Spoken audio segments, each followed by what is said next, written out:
기도하겠습니다. 거룩하신 아버지 하나님 감사합니다. 오늘도 이렇게 3일 예배로 하나님의 생명의 말씀 앞으로 인도하심을 감사드립니다. 오늘도 말씀이 선포되어질 때에 선포하는 자나 듣는 자들 모든 그 영혼을 일깨우시고 흔들어 주셔서 우리에게 하나님의 살아계신 생명의 말씀이 하트 깊숙이 들어올 수 있도록 은혜 베풀어 주시옵소서. 하나님, 영혼을 사랑하시는 하나님께서 우리에게 주신 이 생명 양식이 헛되지 아니하게 하시고 오직 성령님께서 함께 하심으로 감화 감동 받게 하옵소서. 오늘도 아버지 하나님께 감사와 찬양과 영광을 올려드리옵고 우리 구주 예수 그리스도 이름으로 감사하며 기도드리옵나이다. 아멘. 오늘도 본문 말씀은 데살로니가 전서 5장 23절의 말씀을 보도록 하겠습니다. 평강의 하나님이 친히 너희를 온전히 거룩하게 하시고 또 너희의 온 영과 혼과 몸이 우리 주 예수 그리스도께서 강림하실 때에 흠없게 보존되기를 원하노라. 아멘. 오늘도 지난 시간에 이어서 영의 음식 섭취 결과에 대한 말씀을 함께 나누도록 하겠습니다. 그러면 무엇을 먼저 생각하느냐? 손을 가지고 우리가 한번 예화를 들고 하나님의 말씀을 이어가도록 해보겠습니다. 우리가 첫째, 새끼손가락만으로 성경을 잡을 수 있는가? 성경책을 새끼손가락만으로 성경책을 잡을 수 있습니까? 즉 말하자면 듣기와 읽기로 생각하고요. 마귀가 와서 그냥 빼앗아 갑니다. 성경은 결국 듣고 읽기만 해서 나의 것을 만들 수가 없습니다. 심리학자들 중에는 듣기와 읽기만 해서 남는 것은 5%밖에 안 된다고 합니다. 주일 설교를 목사님이 몇 시간을 준비해서 하는 설교이지만 실제 내용은 다 잊어버리고 자기에게 기분이 좋거나 기분이 나쁜 부분에 대한 5% 정도밖에 기억하지 못한다고 대부분이 그렇다는 것을 말하고 있습니다. 두 번째, 손가락 약지입니다. 약지는 우리를 예화하면은 쓰기를 말하는데요. 성경을 잡을 수 있는가 이거예요. 새끼 손가락과 약지 가지고 성경을 잡을 수가 없죠. 들 수도 없고 책을요. 한 손가락보다는 훨씬 낫겠죠. 그러면 이거는 약 한 15%가 남는다고 합니다. 이렇게 이야기한다면 세 번째 손가락 중지는 공부를 의미하는데요. 그러면 공부하는 것은 의미를 이해를 하는데 그나마 남는 것도 약 25%가 남는다라고 합니다. 우리 대부분이 여기까지는 하는데 이렇게 할 바에는 안 하는 것이 차라리 낫다 이런 말들도 합니다. 성경 공부를 머리로만 끝내게 되면 교만해지기만 하고 판단하고 정죄하기만 하기 때문에 오히려 독이 될 수 있다는 것입니다. 네 번째 손가락까지, 그 네 번째 손가락까지는 즉 암기를 말합니다. 암기는 우리 뱃속에 넣는 것입니다. 이렇게 해서 성경을 우리가 잡을 수 있는가 생각했을 때 약 50%는 남는다고 합니다. 50%. 그러면 엄지손가락을 생각해 봅시다. 엄지손가락은 묵상을 우리가 일컫는데요. 조용히 혼자 하는 거죠. 엄지손가락까지 하면 성경을 좀 더 단단히 잡을 수가 있다는 것입니다. 5손가락을 다 사용하니까 약 80%는 남는다는 거예요.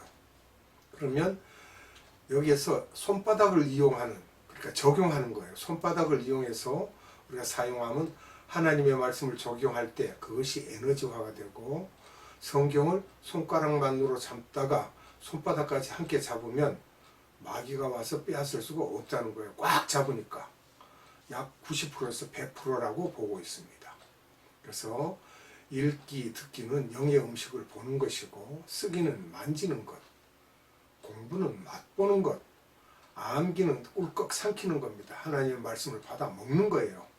묵상은 그 하나님의 생명의 말씀을 받아 먹고 우리가 소화시키는 거예요.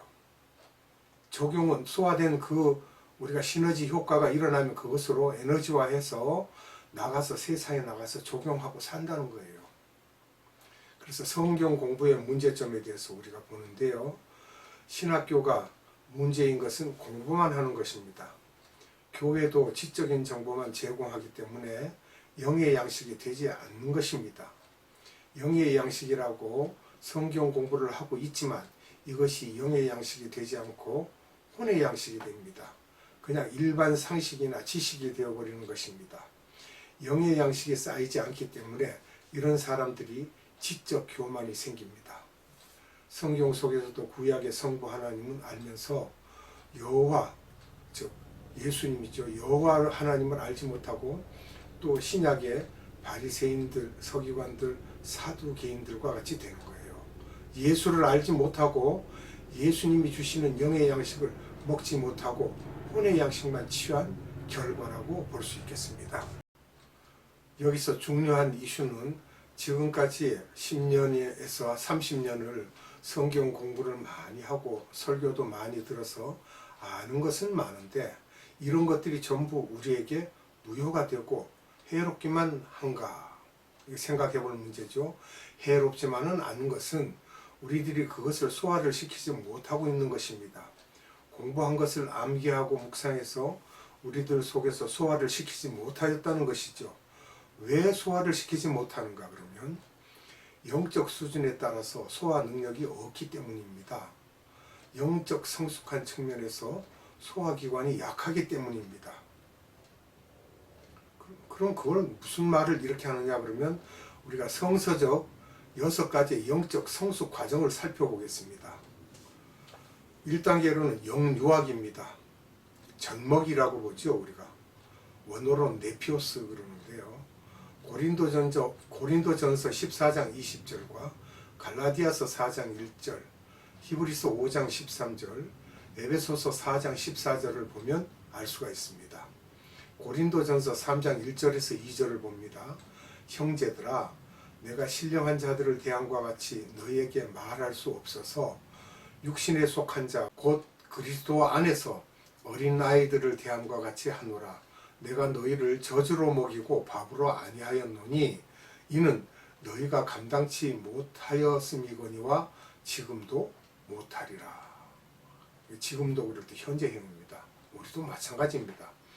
고린도 교회가 성도 간에 화합지 못하고 시끄럽자 하나님께서 세상에는 3가지 종류의 사람이 있다고 하시면서 바울을 통하여 말씀하고 계십니다. 여기서 보면 육신에 속한 자를 이야기하고 있습니다. 육신에 속한 자는 하나님의 자녀가 아닌 사람들입니다. 고린도전서 2장 14절에 내용이 기록되어 있고요. 신령한 자는 아주 영적으로 어른인 사람들을 말하고 있습니다.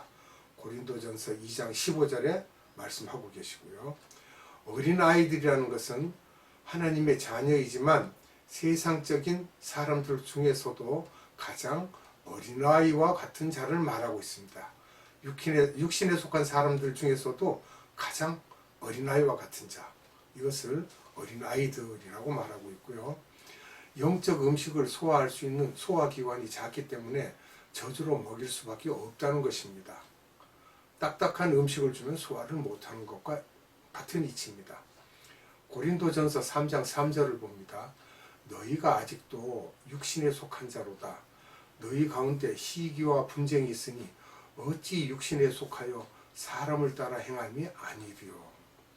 시기와 분쟁이 있다는 건 아직 믿음이 성숙하지 못했다는 것이기 때문에 어린아이와 같다, 이렇게 말할 수 있겠습니다.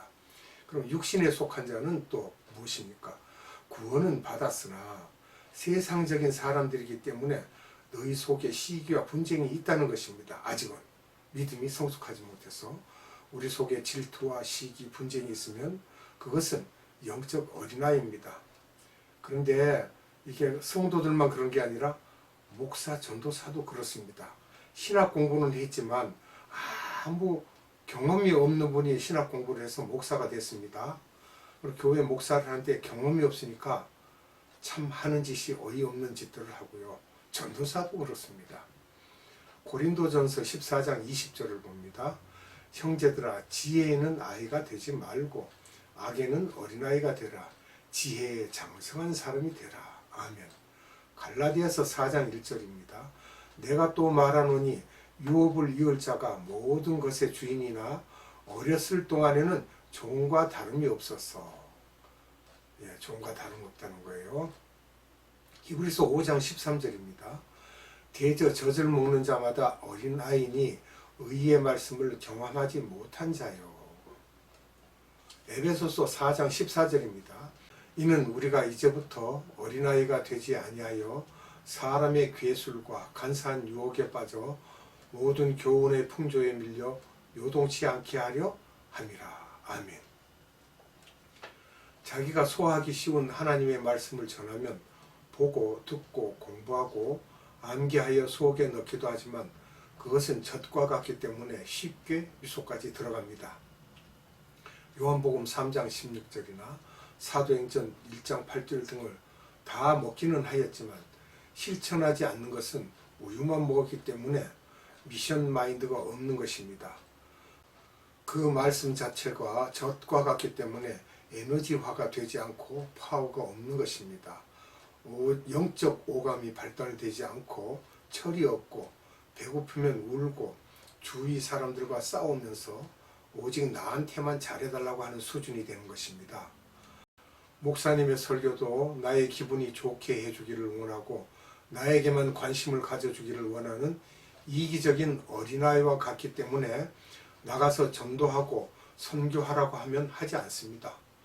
영적 에너지가 없고 영적 귀와 영적 눈이 뚫리지 않기 때문에 그럴 수밖에 없습니다. 혼의 부분에서는 지적 수준이 높지만 그렇다 그래서 목사님들이 조금만 마음에 불편한 설교를 하면 나가서 이 교회 저 교회 돌아다니게 됩니다. 결국 영적 전투를 할 수 있는 능력이 없고 의욕도 없는 그런 단계입니다. 두 번째는 어린아이입니다. 어린아이. 원어로는 파이디온이라고 하는데 누가복음 1장 80절을 봅니다. 아이가 자라며 심령이 강하여지며 이스라엘에게 나타나는 날까지 빈들에 있으니라. 아멘.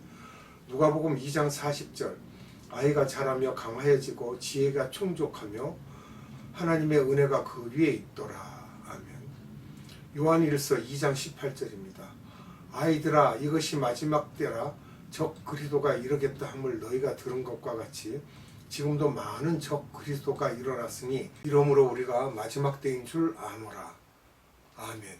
고린도전서 13장 11절입니다.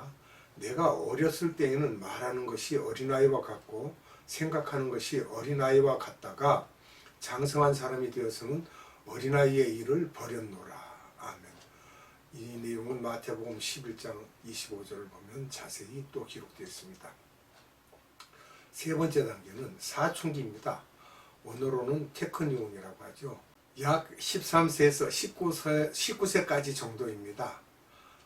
그리고 예수님의 제자들도 이 단계를 거쳤는데 최후의 성만찬 때 제자들의 모습을 사춘기 단계로 보셨습니다. 사춘기 단계. 요한복음 13장 33절을 소자들아 내가 아직 잠시 너희와 함께 있겠노라. 너희가 나를 찾을 터이나 그러나 일찍 내가 유대인들에게 너희는 나의 가는 곳에 올 수 없다고 말한 것과 같이 지금 너희에게도 이르노라. 아멘. 마태복음 18장 2절에 예수께서 한 어린아이를 불러 저희 가운데 세우시고 그리고 말씀을 하시죠. 이렇게 어린아이에 대한 말씀을 하시고 요한일서 2장 12절입니다. 자녀들아 내가 너희에게 쓰는 것은 너희 죄가 그의 이름으로 말미암아 사함을 얻으며 여기서 자녀들아 그렇게 말하고 있습니다. 사춘기 정도의 수준이 되었기 때문에 요한복음 13장 34절에서 새 계명을 주신 것입니다. 요한복음 13장 34절 봅니다. 새 계명을 너희에게 두노니 서로 사랑하라. 내가 너희를 사랑한 것 같이 너희도 서로 사랑하라. 아멘. 네 번째 단계입니다. 청년기입니다. 원어는 네아니스코스입니다. 요한이서 1장 13절 봅니다. 택하심을 입은 내 자매의 자녀가 내게 문안하느니라. 사도행전 2장 17절이요. 하나님이 가라사대 말세 내가 내 영으로 모든 육체에게 부어주리니 너희의 자녀들은 예언할 것이요 너희의 젊은이들은 환상을 보고 너희의 늙은이들은 꿈을 꾸리라. 아멘. 다섯 번째 단계입니다. 아들 단계이죠. 원어는 휴이오스입니다. 아들 단계입니다. 완전 이제 30세에서 50세까지 제사장이 되는 자격이 되는 나이가 30세로 보는데요. 예수님도 30세에 공생애를 시작했습니다. 영적 자녀를 낳기 위해 준비하는 단계가 되겠습니다. 아들이면 민수기 4장 43절을 봅니다. 30세 이상으로 50세까지 회막봉사에 입참하여 일할 만한 모든 자라. 아멘. 회막에서 일하는 나이도 정해져 있습니다. 30세 이상으로 50세까지. 또는 어느 곳에는 25세에서부터 그 형편에 보면 50세까지로도 기록된 성구도 있습니다. 마태복음 5장 9절을 봅니다. 화평케 하는 자는 복이 있나니 저희가 하나님의 아들이라 일컬음을 받을 것이며. 아멘. 화평케 하는 자는 이미 하나님의 아들의 경지에 이릅니다. 로마서 8장 14절 무릇 하나님의 영으로 인도함을 받는 그들은 곧 하나님의 아들이라. 아멘. 완전히 수준이 높죠. 아들 단계가 되면 성숙한 영적 수준에서 하나님의 영으로 인도함을 받는 굉장히 수준 높은 수준의 단계입니다. 엄밀한 차원에서 보면 로마서 8장 9절에서 그리스도의 영이 없으면 그리스도의 사람이 아니라는 말은 높은 수준의 영적 레벨에 있지 않으면 구원을 받았지만 그리스도인은 아니라는 것입니다. 우리가 이런 말씀들을 자세히 이해하고 봐야 됩니다. 그리스도의 영이 없으면 그리스도의 사람이 아니라는 말씀을 분명히 하고 계십니다.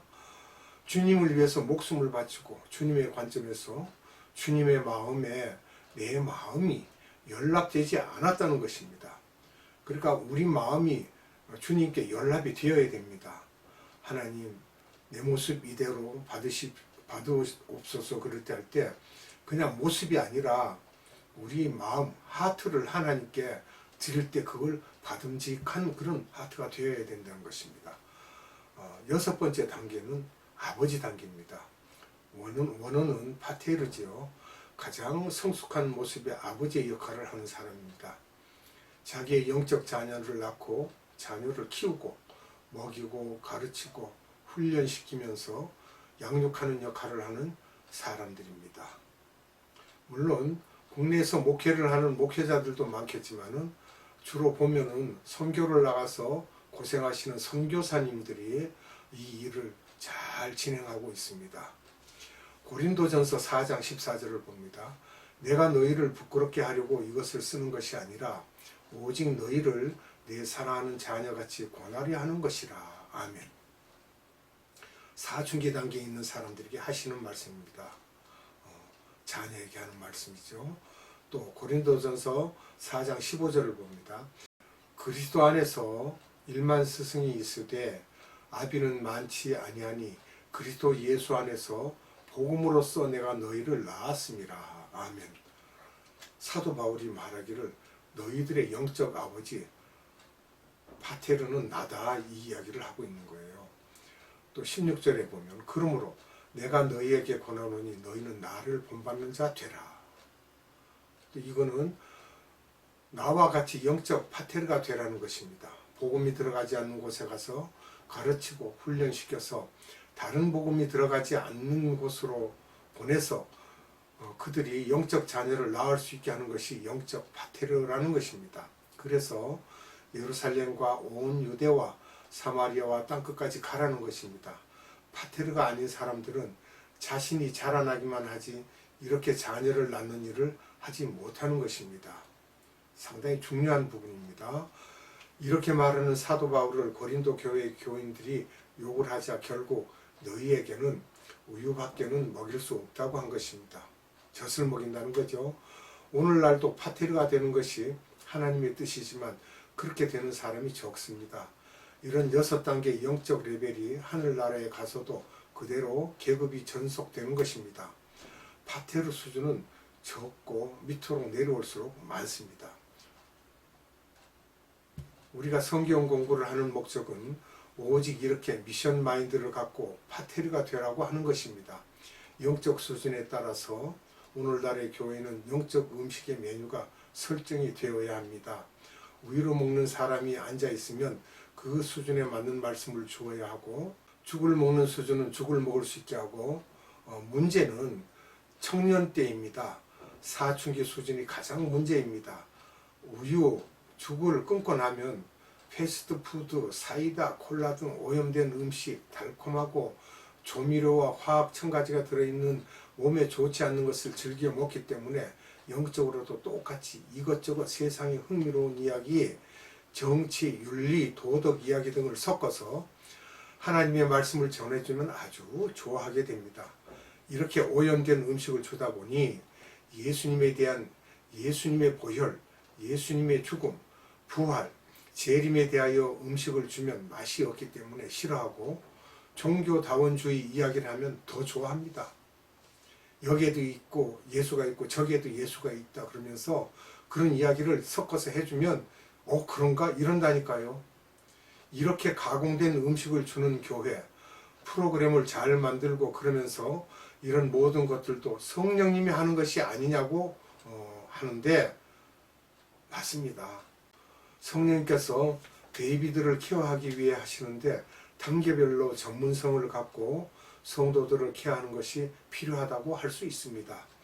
마태복음 24장이나 25장에서는 주님의 감난산 설교인데 마태복음 24장 3절에서 제자들이 세상 끝에는 무슨 징조가 있사오리까 라고 할 때에 종교다원주의가 있을 것이고 지진, 거짓 선지자, 불법이 성하고 믿는 자가 핍박을 받을 것을 말씀하시고 14절에 가서는 천국 복음이 모든 민족에게 전파되리니 그제야 끝이 오리라 하시고 예루살렘 성전이 재건될 터인데 그 자리에 모든 종교의 지도자들이 다 모여서 세계 평화를 위하는 때가 있을 것이며 또 마태복음 24장 16절에는 그때 유대에 있는 자들은 산으로 도망할지어다 하시는데 이것은 비유적인 표현이며 19절에서 그날에는 아이 벤 자들과 젖먹이는 자들에게 화가 있으리라고 하십니다. 이 말씀은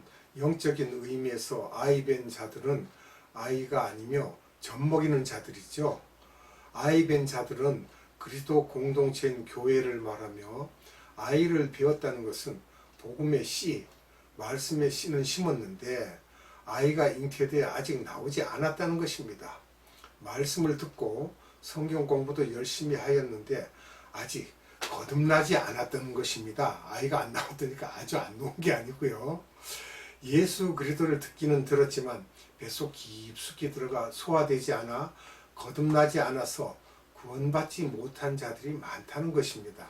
너무 아직도 어리고 여리기 때문에 종교다원주의를 말하고 그런 것을 독려하는 교인들은 구원받는다고 할 수 없습니다. 교회가 이런 사람들을 많이 안고 있다는 것입니다. 지금도 그렇습니다.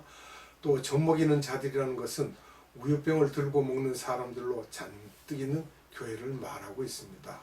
한번 생각해 보세요. 20살짜리가 젖병을 입에 물고 나 우유 더 먹을 거야 그러면서 땡깡이나 부리고 이런다면 참 곤란하지요. 상상만 하세요. 영적 유아기의 사람들로 가득 차 있는 교회는 화가 있다는 것입니다. 왜냐하면 예수 그리스도의 영이 아직 그 마음속에 없기 때문에 그렇습니다. 마지막 때 교회는 어린아이를 키우는 것이 아니라 미전도 족속 복음화를 위해 일하고 마지막 수술을 해야 하는데 그렇지 못하다는 것입니다. 영의 음식을 먹으면서 영적 성장 6단계를 생각하면서 내가 어느 단계에 있는지를 생각하면서 묵상을 많이 하고 노폐물을 배출해야 됩니다. 이 노폐물이 즉 회개지요. 우리의 죄성을 하나님께 구하는 것입니다. 삶 가운데서 잘 적용하여 거듭나야 영적 눈과 영적 귀가 열리면서 영적 위치가 자꾸 올라가게 되며 이 세대를 향한 주님의 뜻을 보고 듣게 된다는 것입니다. 귀가 열리죠. 그리고 에너지가 생기므로 그 일을 할 수 있는 파워가 생겨서 복음을 전파할 수 있다는 것입니다. 복음의 일꾼이 되는 것입니다. 오늘은 여기까지 하고 다음 시간에 연결해서 또 말씀을 드리겠습니다. 기도하겠습니다. 거룩하신 아버지 하나님 감사합니다. 오늘은 영적 유아기에 대해서 살펴보았습니다. 우리가 영적으로 어떻게 성장하는지 6단계로 나누어서 말씀을 살펴보았고요. 아버지 하나님께서 우리에게 주신 말씀을 그 말씀대로 찾아서 볼 때 이 세상에 살면서 예수 그리스도를 믿는다고 하지만 아직도 그 믿는다는 입 속에는 하나님의 영이 그 안에 거하시기가 어려운 자들이 많이 있다는 것을 나타내고 있었습니다. 아버지 하나님, 지금 예수 그리스도를 영접하고 믿는 모든 자들이 다 장성한 자들이 되어서 영적 아들이 되고 영적 아버지가 되어서 많은 사람들을 옳은 길로 인도할 수 있는 역사가 일어나게 하옵소서. 오늘도 생명의 말씀을 주신 하나님께 감사와 찬양과 영광을 올려드리옵고 우리 구주 예수 그리스도 이름으로 감사하며 기도드리옵나이다. 아멘. 주님 가르쳐준 기도로 예배를 마치겠습니다. 하늘에 계신 우리 아버지, 아버지의 이름을 거룩하게 하시며 아버지의 나라가 오게 하시며 아버지의 뜻이 하늘에서와 같이 땅에서도 이루어지게 하소서. 오늘 우리에게 일용할 양식을 주시고 우리가 우리에게 잘못한 사람을 용서하여 준 것 같이 우리 죄를 용서하여 주시고 우리를 시험에 빠지지 않게 하시고 악에서 구하소서. 나라와 권능과 영광이 영원히 아버지의 것입니다. 아멘.